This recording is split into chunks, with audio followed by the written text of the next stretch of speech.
হে everyone, তো কালী পূজার পরপর মাসির বাড়িতে এসেছিলাম। তো ওখানে যেহেতু থানার মধ্যেই পুজো হয়, তো ওখানে পুজোর জন্য প্যান্ডেল করেছিল, বেশ সুন্দর করে সাজিয়েছিল চারিদিকটা। আর এখানে প্রতিমাটা বেশ সুন্দর দেখতে। তারপরে আমিও ওখানে এসে একটু রেডি হয়ে নিলাম। তারপরে আমরা গেছিলাম একটু বাইরে, সবাই মিলে বোম টোম ফাটাচ্ছিলাম ভাইদের সাথে। মাসি এখানে সবাই মিলে বোম ফাটাচ্ছিলাম, তো বেশ মজা করছিলাম আমরা সবাই মিলে।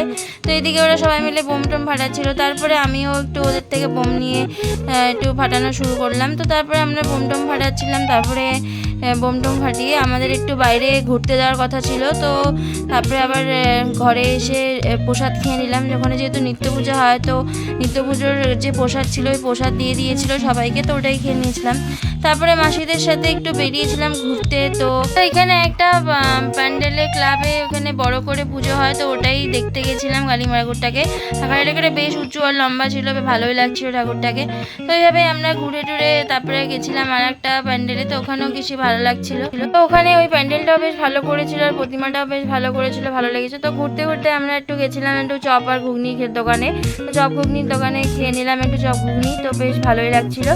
তো এইভাবেই আজকে দিনটা খুব মজা করে কাটালাম। তো দেখা হচ্ছে নেক্সট ভিডিও, চলো বাই।